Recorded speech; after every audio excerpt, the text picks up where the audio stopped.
Good afternoon and welcome to this emergency meeting of the Nerd Avengers. Norm Ornstein, I'm so happy to see you. I'm so Wonderful to see you glad today. it has to be during the ninth vote uh, of Kevin McCarthy's ritual humiliation. Let the humiliation continue. Wow. I mean, Norm, we're dealing with something that sort of started off with lots of joy and schadenfreude on Yeah. our side, but it's devolved into just a startling, stark indictment of the not just the Republican Party, but those in the Republican Party who are just revealing themselves to be the most un-American, unpatriotic people on the planet. And yet, they're there to pick a Republican leader. It Mary, I was just listening before we started to Matt Rosendale from Montana, mhm, um, who was nominating Donalds again, yeah. and who said how proud he is to serve, and every one of his colleagues represents the United States of America. And, I thought to myself, then I tweeted, not exactly. If you aided and abetted and encouraged an insurrection against the Capitol and the United States, you don't represent the United States of America. If you want to burn the place down, you don't represent the United States. If you are an election denier, which is the vast majority of those members, you don't represent the United States. So this is discouraging in a whole host of ways. I want to make one large point that I think we need to start to focus on. Naturally, everybody's looking at the horse race. Will McCarthy survive? If he doesn't survive, who would it be? And that's important and appropriate. But there's a broader reality here, and that is whoever makes it to the speakership, and whenever it happens, it will be the weakest speaker in at least our lifetimes, Mhm. and a speaker hostage to the most radical group of lawmakers that we have seen. And remember, it's not just these Freedom Caucus members who are opposing McCarthy. More than half the Freedom Caucus members support McCarthy. Mhm. Some of them, like Marjorie Taylor Greene and Jim Jordan, are supporting him because they got what they wanted. Right. You know, Marjorie Taylor Greene got her committees back and got a sinecure. Right. Jordan is going to have enormous power, including subpoena power at the Judiciary Committee. But all the rest of them supporting McCarthy, the only concession they'll make is voting for Kevin McCarthy. If he becomes the speaker, they will cut his balls off as soon as he tries to do something they don't like, and he will have a terrible tenure. But that will be true if it's Steve Scalise or Tom Cole or any of the other miscreants, or even worse in some respects, Elise Stefanik, who is a loathsome human being. Uh, this is going to be a terrible 2 years. It's not just that they have a close margin. The majority of their members are election deniers, which means just to start with, it's a template for radicalism. They are perfectly happy to burn the house down, and that includes a default, shutting down the government, and the idea that any speaker that they could agree to would stop them from doing these terrible things. Forget about it. Jen, your turn. I was muted. Ah, I Norm, it was very kind of you to lead with the possibility Kevin McCarthy has balls. Um I'm not so sure. I don't want to know. But anyway, Maybe he put them up on Etsy some time ago. Who knows? I think they might be in Elise Stefanik's Oh, purse. I do have to I say, I thought the best line of the last couple of days was George Santos said, "In my 30 years in the House of Representatives, I've never seen anything like this." One of my favorite parts was when he didn't answer to his name because it may not be his name. That's So, Jen, it's it's so bad. that for many, many, many reasons, most of which Norm just pointed to, but I think it also just reveals to an even greater degree that Republicans are elected Republicans are to a person just the most arrogant, selfish, um, anti-democratic people, and it's the selfishness alone is just breathtaking. Um, so it reveals us to be very vulnerable, and yet I do think that some good will come of this, and I was wondering if you want to talk about what some of those things might be. Well, I mean, I'm told that laughter releases endorphins in your brain and improves your mood. So that's one of the good things that's coming of this. I mean, I'm still laughing. Um, no, yeah, Or you uh, can just keep talking about how bad it is because that there's look, plenty of it's material there. look. I have this secret hope, though I don't think it's going to materialize. That you're going to be able to get like 10 I don't know how many that we need, like 10 Republicans and then the whole Democratic caucus to find 6. We need 6. six Republicans and the whole Democratic caucus to rally around some neutral person. I don't know, like Michelle Obama or Neutral. um, Yes. yes, or someone who's a statesperson who everyone respects, who's like Jimmy Carter. No, someone younger. But at any rate, that they find somebody who will be able to be Speaker of the House. I mean, are there six Republicans in the House? If this there aren't, but if there were six Republicans in the House, but since that's not going to happen, I'm just wondering if McCarthy is going to break the record from pre-Civil War days of 133 votes or not. And I'm not so worried about um, national security. We still have a Senate. Mhm. And by the way, everyone's like, well, we can't get briefings. Do you want some of these bozos to have the fucking briefings? Some of them are just irresponsible with the information anyway. So I'm not particularly worried at this moment. I think it shows the Republicans as being completely incompetent. And, all the promises, even today, they were in a position of weakness. And that dude gave a speech about how the problems are the Democrats and they can't get anything done. I'm like, go back. Go back and just Groundhog Day this thing for another couple months, people. Yeah, I don't know, Danielle, I am worried about it. I am worried about national security. Like, terrible things happen when we're vulnerable. That's why the transition from one administration to the next is always potentially, especially when it's handled as miserably as it was, both 2016 and 2020. Um, but that aside, there are also, um, the human element. You've got a bunch of people spending money to have their families in town for their swearing in, and that's not happening, and people don't know where to go, and on the international stage, like, America's reputation was just starting, thanks in large part to by Joe President Biden and his administration. We're just starting to get our reputation back, and we're taking another hit here, because it is so chaotic and so embarrassing.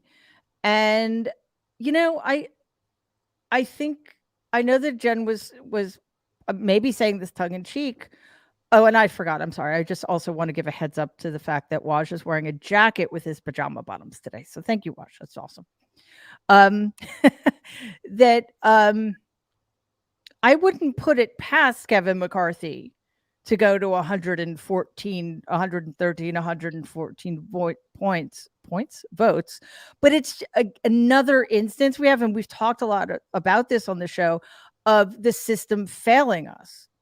Like, the fact that that would be even allowed is kind of beyond my there's no mechanism to stop this. Like, we're relying once again on Republicans to do the right thing. Yeah, I think that, Mary, what we're in hell, right? This is exactly what Hillary Clinton tried to warn us about on the campaign trail with regard to Donald Trump, with regard to the basket of deplorables, opening up America's eyes to who these people are. It started, with the Tea Party. It started with this fealty to anti government, anti democratic theories and ideologies and conspiracies that, the mainstream media and many politicians wanted to pretend that this was something that was on the fringe. And do you know what the fuck happens when you don't pay attention to what's going on the fringe? It becomes increasingly normalized. And so now people who we never would have imagined, right, to be walking around the halls of history, the halls of our democracy, and I keep saying this, I've said this on my shows earlier this week, is that, I went to work on Capitol Hill as a young person because I believed in public service and wanting to be a part of the fabric and the institutions that make this country great. I wanted to be part of that history. I used to walk past members of Congress and like how people would walk past people in Hollywood with like this, oh, there's so and so, they wrote that piece of legislation, there's so and so, they were just on television, because I want people to be reminded that it wasn't always a circus, right? Mhm. These were the thought leaders, these were the policymakers, these were the people who went to Washington because they cared about this country. They cared about perfecting this union. And so it's very easy for us to get lost in the minutia and the circus that these 20 insurrectionist, right wing, anti-government obstructionists want us to be in. They want us to believe that government has never worked, right? Mhm. That all of this has been a show. And the reality is that they're the ones that are putting on reality TV. They're the ones that this is kabuki theater for. They don't give a fuck about their constituents. They don't give a fuck about this country. You even have some of the most abhorrent right-wing people saying they haven't even read any text that is bounding them, right? They Mhm. have no value set. They have no compass. And so what makes me so, I went from being, oh, let me pop the popcorn and pop a bottle of champagne, to let me actually grieve Yeah. this place that I used to have such esteem for, that I remember going up the escalator at South Capitol, for those folks that have not been, it is the metro station that lets you off on Capitol Hill, and the awe that came over me, the wonder of being a child of immigrants and being a part of the fabric of the building of this nation. So this is beyond a shit show. This should be devastating to everyone, right? And Yep. on the 103rd, whether it's the ninth or the 5011th, by the time that we're done with this broadcast, it is an embarrassment to Mhm. who this country shows itself to be at the hands of these deplorable people that Hillary Clinton 7+ years ago warned us about. Yeah, and was totally mocked and derided for it, and even when she was describing them completely accurately as being deplorable. We have cub reporter Brian Karem on the White House grounds, and I just wanted to say quickly before I turn to you, Brian, that Danielle, I it's all 222 of them. There is no ideological light between these people, and I don't know if Brian's going to be back, but and it's just that the McCarthy camp has more, right? So they seem reasonable, comparatively speaking, but Kevin McCarthy is an insurrectionist. Yes. Half of the Freedom Caucus, all insurrectionists, Yep. is backing Kevin McCarthy. So Waj, I completely share Danielle's mood. I think I said this the last time we met. I feel similarly to how I felt during the January 6th committee. On the one hand, during the hearings, on the one hand, great work, and I'm very proud of the Democratic Party right now for being an extraordinarily diverse. Okay, I'm gonna shift over to Brian quickly, just because who knows, Brian, what's the word on the street or at the House, I should say. Well, the latest word from the White House is in a cabinet meeting, so they're not doing anything. They're ignoring what's going on Capitol Hill. Meanwhile, on Capitol Hill, you're going to have another vote come down, and there are Republicans and Democrats who are both upset with Kevin McCarthy, who says that Kevin McCarthy doesn't understand the process and what he's giving away, and that the right-wing crazies, the 20 that are holding out, don't care. It's going to, whatever happens, this is going to be a very weakened House leadership role for however long he is the leader, if he gets the leadership role. And there are people dancing in the background, kind of warming up, the Jim Jordans, the Scalises. But right now, all sides are holding firm. And we expected after this next vote that they might adjourn until tomorrow to try and go drink away their like they did last night, or they may So you can adjourn only till have about 8 p.m. You can go only have a 3 couple of failed cocktails votes and a come day, back. basically. Sorry, 3 failed votes a day. That's the maximum, and Yeah. then you get to go drink. Okay, just checking. Yeah, you get to show up for, yeah, basically that's it. Show up for 3 votes, but what you really have to look at is how the Democrats are dealing with this. They have said little in public. They've remained very solid in their support for for Jeffries, and they are in a position of saving the republic should the crazies get control of the House, because the simple fact of the matter is, if they do, everyone's worried about omnibus bills and shutting the government down. The things that the government has to do, that the House has to do, won't get done. And it will be the Democrats finding a liaison or some kind of partnership with some of the few moderate Republicans in order to get bills passed. All right, So I'm it's sorry. exposing they're very happy. I'm sorry to interrupt, but this is very important to me. There are no moderates in the Republican Party. There are some who will be moderate enough. There are those that will be reasonable enough to make deals to keep government operating. Different That's issue the entirely. definition of Yes. a Republican. Yeah, reasonable that's is the definition of a Republican moderate. So Okay. that's what they're hoping for at this point. The Democrats are going to sit back, as everyone in the Democratic Party has told me today. This is a problem for the Republicans. They are enjoying the fact that the Republicans are devouring themselves, and it's not the Democrats for once. And there was a nominating speech made today for for Byron's, for Donald's, from Biggs, who said, we're the winners in this. The American public are going to see that the party that's stuck together and cares about issues that the American public cares about will be the winners. And he was describing the Democrats. Even some of the Republicans said that.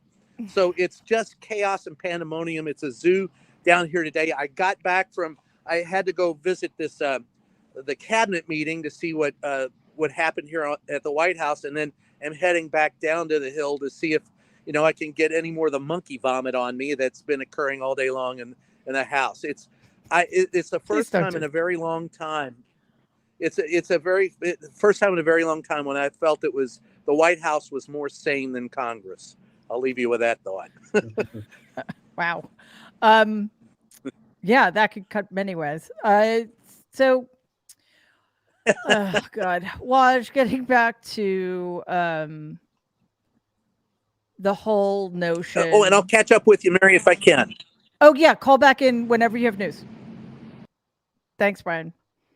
Cub reporter Brian Karem at the White House, which is apparently ignoring this entire thing, as it should. I mean, what are they going to pay attention to this for? Has nothing to do with them. So, just getting backwash to this notion that we're talking about 2 different camps here. No, we're talking about 20 people who don't want Kevin McCarthy to be Speaker of the House.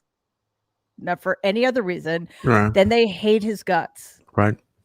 And somebody described him the other day as a weak link. And I think even more direct way of putting it. He is just weak.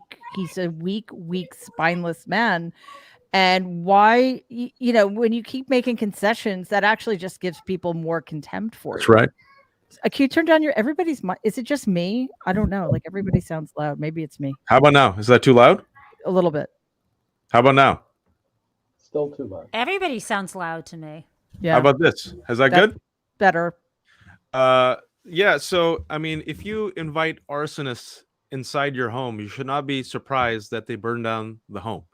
And Wait, that's I'm sorry. I just want to announce. Sorry, I'm going to interrupt more than I normally do because it's breaking news. Kevin McCarthy just lost on the 9th ballot when Michael Cloud cast his vote. Oh, and now Andrew Clyde cast their votes for Donald. So Donald's has 4, and other, I think, is Hearn, but I'm not sure. Has 2. Pretty sure Gates will vote for Donald Trump again.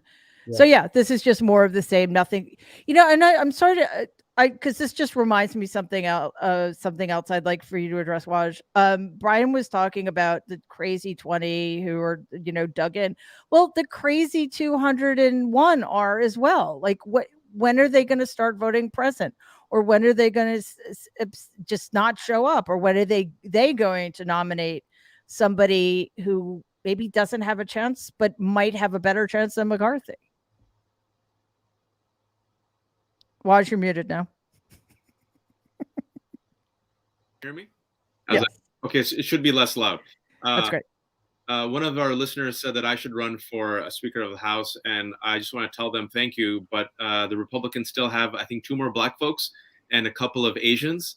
So they're going to try to find the other Black and the other Asian to run next week. So after they run out of the Blacks and the Asians, me and Danielle will tip our hat in and be like, sure, we'll do it. But I'm just waiting for the email. They're definitely going to go with the Muslim guy. Yeah. Hello, Hugh. Are you McCarthy? You're going to vote for him? I'm like, no. Why don't we throw you in? My good friend Wajahat Ali. I nominate Wajahat. This is the clown show. Look, there should be a moment of catharsis and laughter. We should laugh at the dysfunction. But as Daniel and I have discussed on our show, and as we're discussing on your show, if you step back, this is terrifying, right? Because these 20 individuals, bomb throwers, insurrectionists, people who asked for a pardon, preemptive pardon for helping Donald Trump, totally normal, non-criminal thing to do, by the way. People who have no interest in governance whatsoever, no interest in our institutions, promote conspiracy theories. They are sitting in the people's house. They have hijacked the House, they have hijacked the process, and they have hijacked the Republican Party. And as you mentioned, I'm glad you mentioned that, there are no moderates left because this Republican Party has actively invested in and nurtured in this monster that has now devoured it.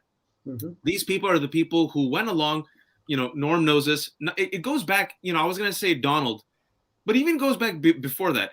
I want to take it back to Gingrich. Newt Gingrich, 1990s, right? And Gingrich is the one who kind of gave him this playbook. Be an insurrectionist, be a bomb thrower, take over C-SPAN, attack. Don't give any solutions to policies, win over the masses, give them red meat. And okay, they won, right? So now you had the Republican Revolution. They got the House. And Gingrich lasted all of what? 1 term till 98. His own teammates, his own colleagues devoured him. Repeat, remake, reboot, fast forward to 2022. And it goes back to Gingrich. And you see the cover of the Young Guns, right? And I have to laugh. There was this book that came out, Young Guns, New Republican Leadership. On the cover it's so exquisite. It was Eric Cantor, it was Paul Ryan, and it was Kevin McCarthy. And for the young bucks, the kids, Eric Cantor was seen as the young hero in That's 2010. right. This young Jewish man with a good jaw, and out of nowhere, he got floored by this upstart Tea Party Republican, right? Then Paul Ryan came in. He was supposed to be the future. Couldn't sustain Trumpism. Now it's Kevin McCarthy, who has prostrated himself in front of Trump, given away his spine, every ounce of dignity, and he has become, I don't even call him like flesh. He's like Weekend at Bernie, like Bernie from Weekend at Bernie's 2, when he's even more dead. He's allowed himself to be a corpse. Wait, there was a second one? There was a second one that I have What? seen. So Wait, Weekend of really? Bernie's 2, and the body didn't decompose. And so he is Huh. allowing himself to be an ass puppet. Sorry for that. I just had to come up with, like, they just stuck his hand in his butt and they're like, just say whatever you want us to say. And Yeah. even then, even after disgracing himself and conceding, they still won't go for him. And what you need to learn about MAGA, which is, you know, he's a cautionary tale for any Republican and for any institution that wants to negotiate with this extremist party. You'll never be extreme enough. Because even after all these concessions, Mary, it's still not enough. And what I predicted on our show and on this show was, now if these 20 buck the trend and go for McCarthy, their base will say, you're a cuck who's going with an elitist rhino. We don't respect you anymore. So it's extremists fighting extremists for not being extreme enough. And to cap that off, Marjorie Taylor Greene, who was the Pied Piper of all these extremists, is now seen as a cuck. And Ali Alexander, one of the Stop the Steal individuals, who said, by the way, he plotted with Andy Biggs and Mo Brooks, today came out and said, I'm going to reveal and Marjorie Taylor Greene. He used some very terrible names for her. And I'm going to show her how she's part of the establishment. This is what happens. We always predicted this, that once you feed this extremist base, it will inevitably turn on its masters. The fear for us is we have to make sure that they don't gain power and control, because they'll burn the rest of us as they burn themselves. The last thing I'll mention, and I share Danielle's sadness, is that there's a young generation of public servants looking at this saying, what the F is this? Like, this is the people's house. This shit show. We have to deal with climate change. COVID still exists. Income inequality. A recession's around the corner. Rich people are getting richer. Poor people are getting poorer. We still need affordable health care. Why are we sending you to friggin' Congress to do this? Mm-hmm. And I hate being so cynical about this. There's a win here for Democrats. If they stay united, like the way they have, and if they stay on message, a great last thing I'll say, a great showing here was Representative Clark. I don't know if you saw her nominating. Yeah. Okay. She knows all eyes are on her. She used the Newt Gingrich playbook. C-SPAN, crushing it, by the way. Super Bowl ratings for C-SPAN. I got the Americans' attentions. Okay. Let me use the next 3 minutes to tell you, America, what Democrats stand for, what we've done. And let me compare and contrast that to the shit show that is the Republicans. And the more that the Democrats do that and stay on message, and you got to give them credit, man. Democrats are terrible at messaging. They're on message. They're united. As we saw with the failure of Gingrich, Americans ultimately do not respect or reward a majority that does not deliver or reveal itself to be competent. This will screw the Republicans in 2024 when it comes to the White House, the Senate, and the House. But unfortunately, the House will suffer. American governance will suffer. The Republican Party will suffer. Awesome. But the people will suffer. And we just have to write it in a strategic manner. Thank you for filibuster. Yeah. And Norm, I don't think it's cynical. We need to take the opportunities we're given, even if they're under awful circumstances, to make our case to the American people, to, I don't know, educate them so that they aren't so friggin' fickle. Like, how do you go from voting Democrat in 2020 to voting for a Republican 2022, knowing what's at stake? I mean, how does that happen? I mean, that's a conversation for another time. But I do think it's absolutely appropriate for the Democrats to take advantage of the chaos and the absolutely contemptuousness that the other side is demonstrating towards the institution, towards the country, and, as Waj said, towards the American people. I have another question for you, though, that because I think what's happening now is going to have reverberations well into 2024. And Norm, we're seeing a shift that I didn't know we were going to see happen so quickly. Donald Trump's endorsement of Kevin McCarthy, it wasn't just meaningless, it lost him another vote. So are we seeing a reshuffling of the deck chairs, perhaps? Do we think that 2023 is going to create a sea change in the party because when Donald's endorsement of Kevin McCarthy lost McCarthy another vote, it made me think of Rudy Giuliani, who had to spend $6 billion to get one electoral college vote back in 2024. I mean, it's just the guy has nothing left to offer except fear of the base, it seems. So let me first start with following on what Waj said. I would like to see Democrats take some of the time on the floor, not just to say what they've done, but to call out the Republicans who voted against these things. Yes. Things that are popular with Republican constituents, from the infrastructure plan through the child care and child tax credit provisions. Point out, as they're talking about how this is a terrible agenda and it's big government, point out the big government they support. I'd like to see them, as every one of these guys gets up and talks about the earmarks, to pick out the earmarks that went to their districts, describe them, and then say, so you're going to refuse the money for this, right?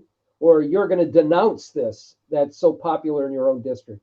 There are different ways to message and package, but pointing out that these Republicans are against things that their own constituents want, but are able to frame it just by talking about big government versus small government, they need to do a better job with that. Yeah. On Donald, this was a humiliation for him too. And watching him dance around this, first he endorses McCarthy. Then when the first couple of votes come through, he says, I did my part, now it's up to him. Then he comes back and endorses him again and gets humiliated again. It is a sign of waning influence. And I think we're going to see that play out with a larger share of the public. But let's face it, if Donald Trump goes, Trumpism remains. It is the dominant feature of this party, and that's not going away. And we're all going to suffer as a consequence of that. And then just let me add, in 50 plus years of being around the House, I have never seen a worse, weaker, more feeble individual in a leadership position than Kevin McCarthy. And we have to remember that in 2015, when John Boehner's time was up and they were ready to throw him out and he was going to leave and then leave the House, he and most of the others said, well, the heir apparent is Kevin McCarthy. Forget that. We're not going to have that doofus. And they basically dragooned Paul Ryan to come in and do it. Ryan didn't want to do that. Right. He wanted to be chairman of the Ways and Means Committee, partly because he knew what this would entail. He had seen what had happened before, but he went ahead and did it. And of course, 4 years and his sell-by date was up and he left. So this is not the first time that Kevin McCarthy has seen many of his members understand where he is and where he's coming from. And I'm rejoicing in this humiliation of him because he is such an awful human being. Yeah. And the support that he's getting is coming for a couple of reasons. One is the only thing McCarthy has ever been able to do is to act as a concierge. You want tickets to the Broadway show that nobody can get tickets for? I'm going to get you tickets. I'm going to send you cards, not just on your birthday and your anniversary, but when your kid hits a triple at a Little League game. And if you need to go somewhere and you can't quite get there, I'll figure out a way to get you there. He's done them a lot of favors. So they like the fact that they have a concierge. But I will bet you that 100 of them, even though they're standing behind him now, would be relieved if and when he has to drop out of this contest and they go for somebody else. And that's just another reflection of where they are as a party. And of course, the other alternatives are creepy. Well, that's it, Jen. I mean, what good alternative is there? And there's all of this talk about a consensus candidate outside of the House. Justin Amash is hanging around for reasons and it's like people forget just because it's been a few years. He was awful. It's sort of like Adam Kinzinger, Liz Cheney would be awful. It's all terrible. All terrible.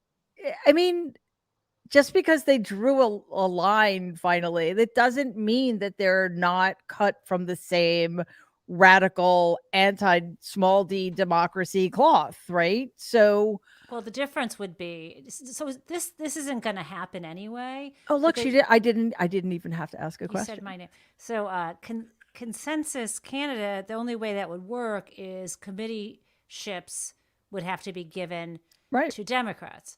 right. I mean, that's the only way that works. I mean, so the alternative, the point I'd like to make is that if this shit weren't going down right now, we would be having the Hunter Biden laptop investigation would have started already 2 days ago. We would have the impeachment proceedings beginning. So to me, the only reason why I'm laughing is because I don't have to deal with that yet. Yeah. It will come. But Well, I don't know. I mean, I'm just taking this moment to be like, I don't have to see that right now. I'm not saying it's great, but what's the flippant alternative? I don't know, but I thought I think Norm was being hyperbolic when he said 50 years because he's like 38. Anyway, Norm, go ahead. I had actually proposed a while back that Democrats throw their support to Fred Upton. Not that that would happen, Right. but basically saying we'll all vote. You want a conservative Republican speaker? Okay, here's an honest one. Only 6 of you are needed to make that happen, and they wouldn't get 6 for that. And that would once again underscore that this is not a party of moderates or a party of conservatives. It's a party that wants a right-wing radical leadership team. Yeah. So I'd vote for Waj, and actually I would support Jonah Ryan from Veep, who would be a much stronger leader than Kevin McCarthy. I'll take that as a compliment, I guess. No, you're first. Jonah would be second. But Mary, it might be. I know this is hard to stomach, but it might be a hopeful sign. And the reason why I say it might be a hopeful sign is maybe we're seeing the fever break a little bit as when it comes to the majority. Yeah. The majority is witnessing Trump weakened and incompetent. The majority is seeing billionaires like Elon Musk being absolutely mediocre and reckless. The majority is seeing people like Andrew Tate, not as alpha men, but being owned by Greta Thunberg. The majority is seeing Kanye as being an anti-Semitic doofus. The majority is seeing these tough, keep it real Republicans just being insurrectionists, bomb throwers, radicals who are willing to even sacrifice their own party for the sake of some strange agenda which has no policy. And meanwhile, people are suffering. And so with this election coming up in 2 years, one story that people aren't mentioning is Biden's approval rating hit 43, the highest it's been in a long time. It still makes me insane that it's that low. I mean, this is America, right? Yeah. And this is how America is going to be, unfortunately, with disinformation and when we have this both sides equivalence and the systems in place that reward minority rule. But, it could be enough to shift over. Enough of those independents, Republicans, old school Republicans are sick and tired of it. And kind of inspire young folks to say, it ain't both sides. This side's super shitty. This side's kind of messed up, but they're getting stuff done. Let me go for Democrats. And it's a moment for Democratic leadership to really step up and be bold. And I agree with what Norm was saying is as long as they go for the next 2 weeks, use every single opportunity you have to get in front of the camera and say, this is what we did. This is what we believe in. Majority of people believe in this. These are the people across the aisle who don't. Who are you going to vote for? Yeah. Can I just add something real quick, Mary, before you? No, I was gonna hand it off to you anyway. So. Oh, wonderful. But the things that are being said here are 100% right. I think that what we recognize is this is a media opportunity for Democrats. It is a messaging opportunity for Democrats, not only to show that they are united, but to showcase who they are, what they have done. And when you're voting for Republicans, this is what you are getting. You are getting, as Jen had said earlier, a bunch of real narcissists, right? They don't care. They don't care about their constituents. They don't care about the country. They don't care about government. And I think that, if I were Democrats right now, if I were those staffers, that are sitting around with really not much to do because they don't know what committees their bosses are going to be on. They have no idea what they're going to be working on. Is that I would start doing all the oppo research on the 20 insurrectionist, obstructionist, anti-government folks. And I would say, as people are passing the torch to nominate Hakeem Jeffries, is to saying, just so you know, these are the things that Lauren Boebert voted against, America.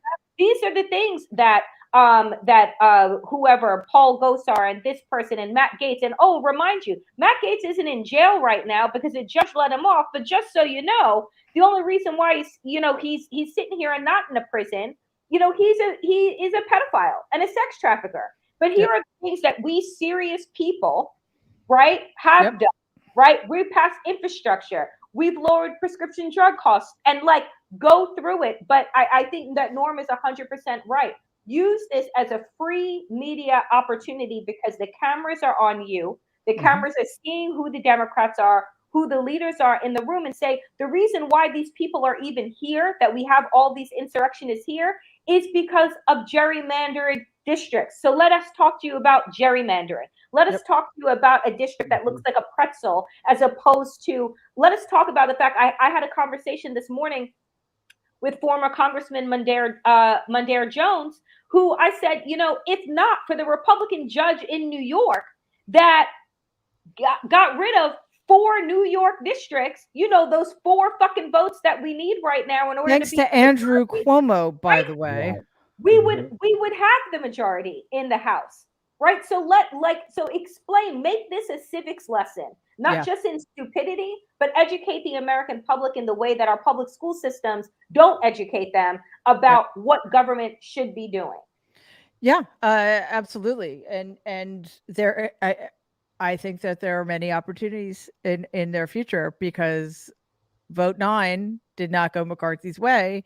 He doesn't show any signs of letting up. They will probably back tomorrow for votes 10 through 12, And Jen, I think it's also an opportunity to do what we all do at any opportunity, which is get the language right. I saw there are commentators on MSNBC, and I've seen articles on the front page of the Post and the Times referring to the 20 as conservatives or very conservative, and referring to a lot of the remaining 201 as moderates, and it makes my head explode because in what universe is any Republican in the House a conservative? I'm more conservative than they are, because I actually know what the word conserve means, right? And so that's also something else, because the Republicans have always been good at manipulating language, and they've always been good at bomb throwing, right? So it's not about accomplishment. It's always about what they're, what the socialism, Marxism, whatever. So I do think that taking the opportunity not only to say this is what we've done, but this is what they've done, and what they're trying to do is burn it all down. But which leaves us here, like what can happen, because it seems that the only way forward, since thank goodness the Democrats are hanging tough, the only way forward is for Republicans to start making concessions to Democrats. Yeah, that's not going to happen. If I had to guess, my guess is they'll do this fandango for another day. It's interesting that some of the McCarthy supporters are signaling that he may be going too far in the concessions that he's making. Some group, probably led by Patrick McHenry and Tom Cole, will go to Kevin McCarthy and say, Kevin, it's just not going to work. And then they'll turn to somebody else. The Paul Ryan of this time is Tom Cole of Oklahoma, who would be the chair of the Rules Committee, who at one point was a kind of institutional guy, but then went full on MAGA. But that might give him enough support to make it. I think that's the single most likely outcome. Getting back to what you said, Mary, right before we started, I went on Twitter to hold Eugene Daniels to task because he referred to the people around McCarthy as moderates. And this is, in fact, an ongoing systemic failure of our journalists. And it doesn't matter how many times we call them out on it, they continue to do it. And it's not just that it's wrong, it's fucking dangerous. Because what they're doing is taking an abnormal party, a cult, and normalizing it as if this is just, well, of course, the parties. The Democrats, they have their left wing, they've got their centrists, and the Republicans have the moderates against the conservatives with a handful of right wingers. And it's just plain nonsense. Yes. It's a combination of radical insurrectionist supporters, election deniers, and a group of traditional conservatives, you might say, who are cowards, who go Yes. along with everything else. Yes. And unless they start to portray it that way, we're going to suffer in the country because voters who don't pay a lot of attention to this don't see that the choices are much starker than they think they are. And actually, that's one of the best things that's happened this week, because I think it's not quite lifted the rock off, but it's lifted it up a little bit. And people who are paying attention to this, because they're being signaled that it's important, are starting to see who these people really are. Yeah, absolutely, Norm. And that needs to be pointed out more, of if there are indeed any sort of Republicans in the House left in the old school mold of what it meant, they are going along with it. And I'm sorry, at this point, silence is complicity, and you don't get to call yourself a quote unquote sane moderate Republican anymore. You just don't, because you are allowing the big lie to continue to be peddled, and that creates its own set of dangers. You have normalized insurrection against your own government. So Jen, you wanted to say something about concessions? Two things. First, I want to respond to something Norm just said, and then talk about the concessions. It's funny. It's like in the normal in a representative sample of the population, you might have, if you were trying to say in terms of sobriety, right? You might have people who are completely sober, to occasional drinkers, to problem drinkers, to alcoholics. The same thing you could say this across addiction. But if you suddenly only focus in on a population of active addicts and alcoholics who are actively in their throes of their addiction, and then you try to put that same frame by saying, okay, this person who isn't blackout drunk and homeless, we're just going to call them sober, doesn't make them sober.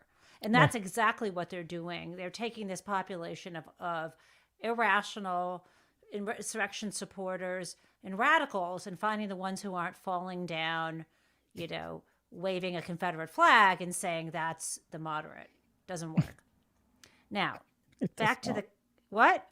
It does not. But I wish someone would see it. I mean, I don't know, but I don't know the right language to use. In terms of the concessions, one thing that does worry me is, as McCarthy's bargaining away, does that next person think they've got to show up and start with the deal he negotiated, or are they going to go back to square one? Like, you never want to pick up a deal that's already been negotiated. Right. And so I don't know. And that's my fear, that this reminds me of what happened to the Democrats when they were negotiating like Obamacare or Dodd-Frank, where they wanted to have, quote, bipartisan support. Mm-hmm. So they negotiated away all these things, and then it goes out of committee with no support from Republicans anyway. Right. And that's a worse deal. Yeah. And same thing happened with the bailout in 2009. It's a good question. And Waj, what is the other thing that we need to keep in mind? And this again is one of the things that makes me wonder why this is even allowed to happen. McCarthy had months to make these deals. He had months to count to 218. What makes anybody think that anything is going to change during a 3.5-hour recess or overnight? And like Jen said, the other concern is say it's Steve Scalise. Yes, okay, he has the advantage of not being primordial soup Kevin McCarthy. But if the 20 have already been given all of the things that they've been demanding, how does he say, wait, nope, we're starting from scratch. I'm taking all of that away from you. Level playing field. How does that work? Well, Norm just mentioned in our private chat that he has to leave in a minute, so I'll punt. Oh, I'm sorry. I'll punt this minute to Norm, and I'll take it back on the back end. Sorry, Norm, I didn't see that. Anyway, less thoughts. Just what I would say finally is we have to remember, Steve Scalise got this wave of sympathy when he was shot, and everybody stood up. And of course, that was a time when Speaker Nancy Pelosi said, "We're all family here." And let's refer back to what Republicans said when Paul Pelosi was assaulted in his own house. And that will also tell you one of the differences here in the House itself and between the parties. But let's remember that Steve Scalise once described himself as David Duke without the baggage. Yes. Now, that was inaccurate. There's plenty of baggage. So this is a racist who actually appeared and spoke at a David Duke event. This is a radical. He is a Freedom Caucus type himself. Mm-hmm. And the idea that any of this would be an improvement, other than the fact that he's not as feckless and empty as McCarthy, is ridiculous. And that's true of virtually anybody who would go into one of these, into this position. That's right. Yeah. And, the fact is, you'd have to be a little bit off to want to be a speaker in this House with this margin, with the Marjorie Taylor Greenes and Lauren Boeberts, who will make up after all of this. And as they take out the magnetometers, we'll be packing heat on the floor of the House. And I said I wouldn't be speaker because my Jewish space laser wouldn't save me from all of the guns on the floor. Whoever it is going to have a leash that is a millimeter long. And if they do anything that challenges the crazy Freedom Caucus people, they're going to suffer for it or be out on their ear, and they'll be looking for a replacement. We have not had a Congress like this since the worst parts of the Gingrich Congresses, and that was bad enough. So yeah, and I note till the next emergency session. Thank you so much, Norm. Love you. Love you too. Love you all. So Mary, I didn't get a chance to tell Norm that I know he doesn't think his Jewish space laser would save him from the guns on the House floor, but there's this new thing. It's a Jewish space shield that he hasn't been told about because he didn't go to the meeting yet. Oh, like the shields that the Starship Enterprise has. That would be cool. Yeah. Waj, I want to go to you, but I just want to catch everybody up on the vote. Right now, it's McCarthy 182, Jeffries 200. On track, of course, to get 212 for the 9th time. Other 19, but again, it's not it's over. It's totally over. It's been over for a while, but I think Gates did not vote for Donald this time. I don't know who he voted for. I assume that Boebert and Brasheen voted again for Hearn, whoever he is.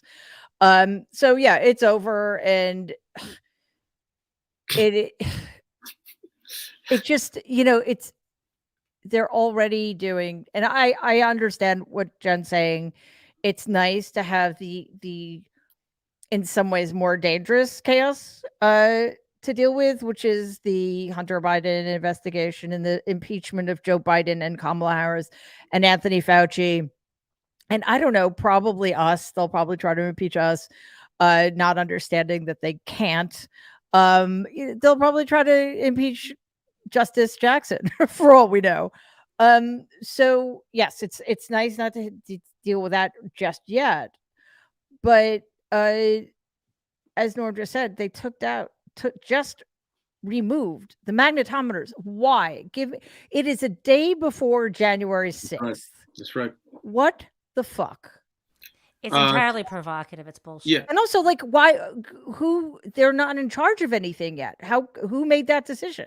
And Kevin McCarthy is already squatting in Nancy Pelosi's office, even though technically she's still the speaker because the Actually, she's not. There's well, she's no not. Congress at Well, yeah, all. I mean, that's what I'm saying. Oh, 118th Congress hasn't been sworn in, so why is he squatting in her? And I think the fact that he was squatting in her office and is squatting in her office just reveals his mindset. He thought this was his natural birthright. This was to be he earned expected. it. Yeah, he earned it. This was his reward. His slavish prostration before Trump and Trumpism earned him this speaker title. This was his Faustian bargain. And he's the same man. I don't know if you guys brought up this quote, but I love this quote. 2 years ago, he bragged that he was going to be the one to take the gavel from Pelosi's hand, and he would try his best not to hit her on the head with it, but he'll just bang the gavel instead.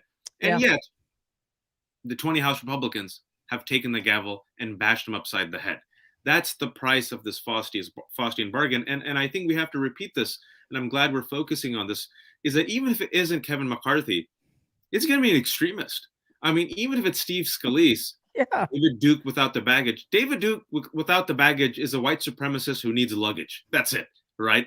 If it's Elise Stefanik came in as a young moderate from New York, realized, oh, Trumpism, that's where the wind is blowing. Yep. Completely did a 180, Mhm. promoted the white supremacist replacement lie, took ads out for it after it had radicalized terrorists to commit acts of violence, and now she's the number 3 Republican. They still don't trust her, by the way, because they realize she's not a true believer. This is why they don't trust Kevin McCarthy. Right. So whoever you're going to get, Mary and Jen, with all of these concessions, they're going to get a house in which the terrorists and extremists have been able to get on these committees where they'll run these bullshit investigations into Justice Jackson, CRT, Children's Hospital, because apparently hospitals are making our boys into daughters and chopping. That's what they say, mutilating our kids. Yeah. Educators, right? Political rivals, Hunter Biden, Dr. Fauci, right? They're going to lower the threshold. So whoever they have whoever's going to be the House Speaker is basically going to be held hostage. You better do exactly what we want and put us on the committees, because all it will take is one vote to trigger the threshold and to remove you, right? And so it's going to be a situation that eventually whoever gets this House Speaker role, it's going to be like an act of masochism. And in a strange way, in the long run, the 20 MAGA Republicans will win, but Republicans will lose. The House is going to lose. America is going to lose. But in this loss, I think you have the long-term victory if Dems stay united. And I believe, since tomorrow is January 6th, and they're going to adjourn again, they're going to probably go for round 11 and 12 and 13. Every single opportunity that a Democrat has, you have to get up and remind people that what happened on January 6th. You have to remind them that Donald Trump and his Republican acolytes incited the insurrection. You have to remind them of all the people who still support him. You have to remind them of the 11 Republicans, name them, who asked for a pardon. You have to remind them of the 34 Republicans, according to the texts received by Talking Points Memo, who actively supported Mark Meadows during the insurrection attempt, right? Name them, remind them, shame them, remind Americans how close we were to losing our democracy, our free and fair election, and our Constitution. Name the Republicans and separate yourself from the Republicans. Say, we're the party that is fighting for democracy. And I think by the end of tomorrow, it's going to go to round 11, 12, 13. McCarthy's going to lose. And over the weekend, they're going to have a come to Jesus moment. Yeah. And McCarthy is probably going to have to step out. But I think he's so dug in that he's willing to risk this emasculation and humiliation for another week or two. Because he doesn't see it that way. He does not see it that way. He sees it. He's a deluded, megalomaniacal weakling. I sound familiar? He doesn't see it as losing. He sees that he's in a good fight. And he's going to keep fighting because, as you said, Waj, it's his birthright, God damn it. So, I earned it. Whatever that means. I just want to point out to everybody that indeed, Hakeem Jeffries, the vote is over, but one vote is still outstanding, and that's the interesting part. 212 for Jeffries, 200 for McCarthy, 20 for what's his name, Byron Davids. For other. Ryan Donald. One present.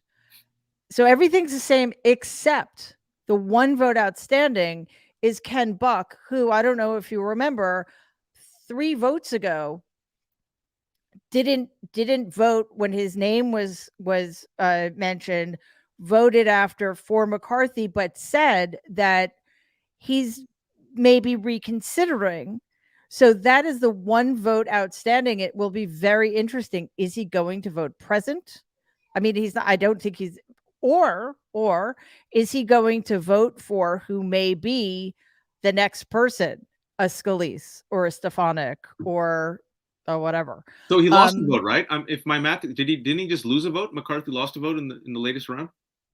No one. Well, he's at 200 because Buck hasn't cast a vote yet. He's trending in the wrong direction. Basically. Yes, he's either stuck or, I mean, all he's done so far is lose a vote.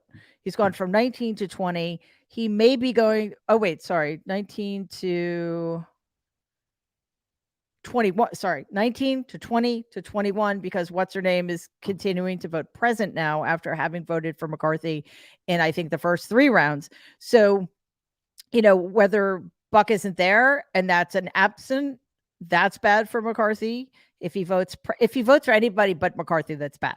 And I just find it really interesting that that's the one outstanding vote because he's the only person I know of who was speaking openly about maybe rethinking this whole thing if Kevin continues to lose, which he is continuing to do. So maybe round 10. This is what Kevin McCarthy is saying right now. Round 10, inshallah. Inshallah, that will be the round. Inshallah, I will make it. And that's exactly the word he's using. No doubt about it. He's converted to Islam now. He's that desperate. He goes, if he thought that it would help, he would. Yeah. He would absolutely convert to Islam. Do you have another space laser? I could use a space laser, Jen.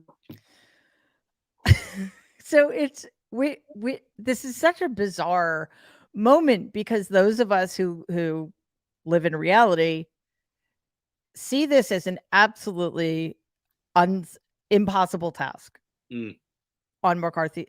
And the other thing that, you know, I often think about when we're dealing with frivolous lawsuits about, alleging elections were stolen or recounts, even though the difference in the vote count was relatively insurmountable, or things. How much money are the American taxpayers paying for this nonsense?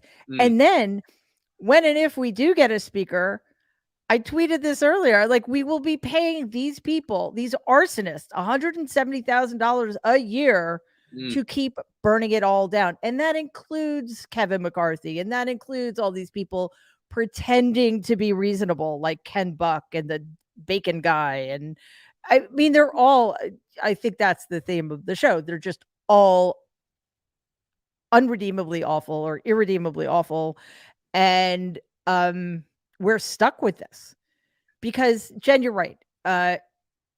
Who wants to see what happens with the hearings? Although, again, I think that will just be more evidence for the American people of what happens when you put into the hands of people like this kind of power. And it will just continue to draw the contrast between what actual governance looks like. Especially, remember, and the other thing Democrats need to keep pointing out. Sorry, I'm rambling. This is scrambling my brain a little bit. This whole thing. That Nancy Pelosi had the same margin, and look what she accomplished in the House. So yeah, I guess it's good to have the incompetence and the traitorousness and all that other stuff on display. But I mean, this can't stand. Always count the votes. I know we've mentioned this on your show previously, but there's a really good documentary on HBO Max that came out about 2 weeks ago about Nancy Pelosi, directed by her daughter, which I thought was very effective. Like, just shows you what she's been through and how effective of a leader she is and why she's so effective, right? She never gave up. She was there till the end. She said, you never tire. You get the votes. Count the votes. And once you have the votes, then you come. And like you mentioned, Mary, Kevin McCarthy had months But because he's so lazy and so incompetent and thought he had it in the bag and thought that, his help with Marjorie Taylor Greene and Donald Trump would help him, they've rebuffed Marjorie Taylor Greene. They rebuffed Donald Trump. And you never, ever come without the votes in hand. So that just shows you that kind of the master strategic gamesmanship of Pelosi, how she had it drilled down to a science, and the type of competence and the type of spine that is needed to do that job properly. She would have gotten those votes. Even if it was barely 2018, she would have gotten the votes. And Kevin can't even go above 201. What a failure. Well, Jen, Nancy Pelosi said this in one of her many opportunities to be speaking to the press during this insanity. She always knew she had the votes. If she didn't know she had the votes, she wouldn't have run. Like, because she knows how to count. She knows how to whip. She knows. I think she's the greatest speaker of the House in American history. I think the mistake people sorry, cut you off. No. I think the mistake people are making is they watch Donald Trump brazen through everything. They watched him, somehow he got, Kavanaugh through. Somehow he skated through 2 impeachment proceedings. Somehow. So I think McCarthy was like, fuck it, I'll brazen through. But it's like, that doesn't work for you. It's not going to work. And to me, that also makes me amused. Just the same way now, people are turning on Boebert. She thinks just because Donald Trump likes you doesn't mean you can brazen through the way he has been able to. Can I just say something? something? Sign for the democracy. Yes, yeah. Can I say something about that, Jen? Because I want you to continue, but I think it's really important though to look at the formula there. Donald can brazen through because in his mind he doesn't owe anybody anything, and he holds all the cards. McCarthy owes everybody everything and doesn't hold any cards because he is so dependent upon these people who absolutely loathe him even more because he's giving them everything.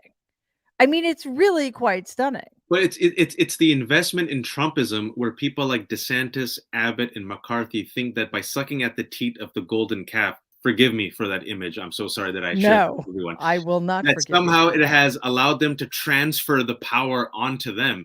And you're like, no, you're pathetic. Your own base sees you as a pathetic, like heaping sack of white flesh without a spine. You're an amoeba. You're a means to an end.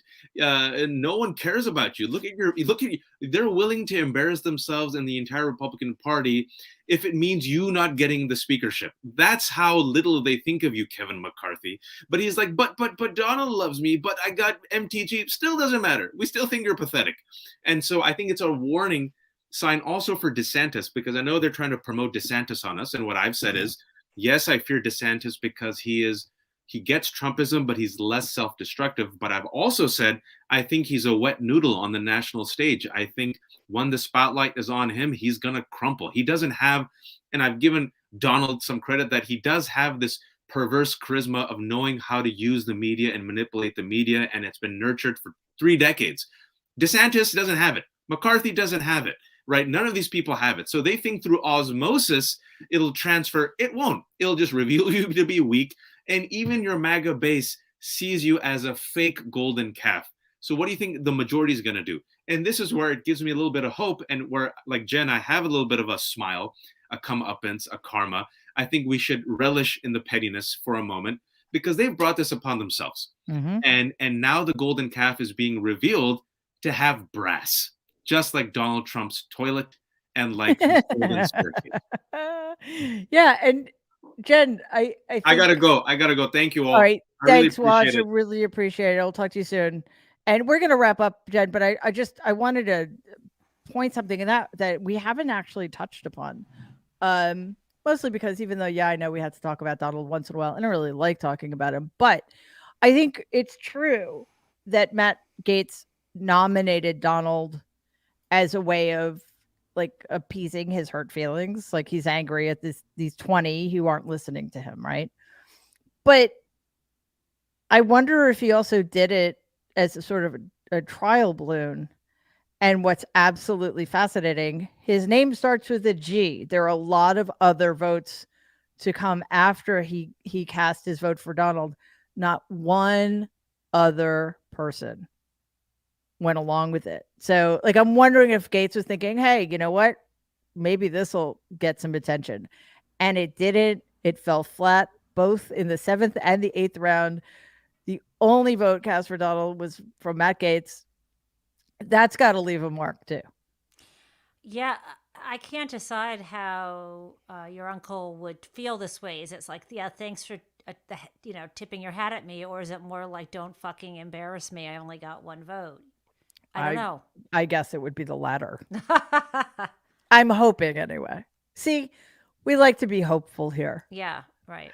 All right, my friend, I so appreciate your being here. It's been a wild. You know what's really sad? No, Mary, what's really sad? That when they adjourned last night, I was like, okay, now what am I gonna do?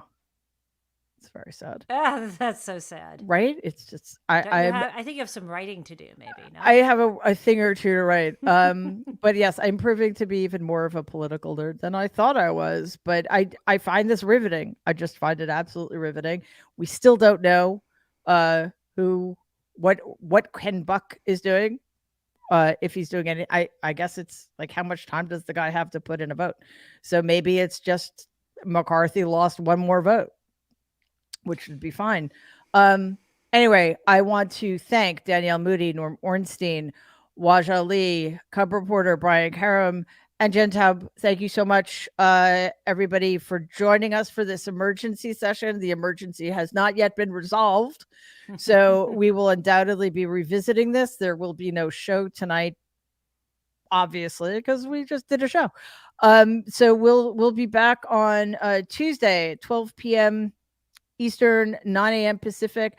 We have Lena Rodriguez, sociologist and tarot card reader from Australia, joining us. Shut up. She is waking up at 4 in the morning on Wednesday, Australia time, to join us, the Nerd Avengers. On Tuesday, I think it's January 10th. Oh, you know what else is happening on that day, Mary? I do not.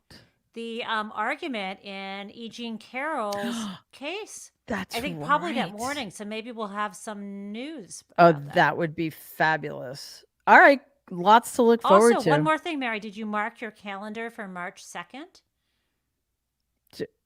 You're going to be on the famous podcast, Booked Up with Jen Taub. That's right. How could I forget? I know how I could forget because it's so far in the future. Yeah, I'll keep reminding you every time I see you. Yeah, It's and I'll fine. keep reminding you that you didn't ask me to be on your show. So there you go. Do you see that, Mary? I do see that. Thank you, Simon. Anyway.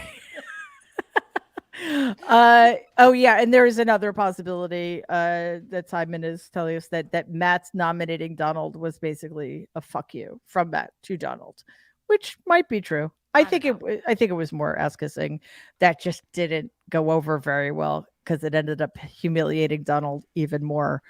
And which is fun because I think the only person more humiliated by all of this than Kevin McCarthy is Donald Trump. All right, guys, thank you so much. Have an amazing weekend. We will see you Tuesday. In the meantime, please stay safe and be kind. Bye.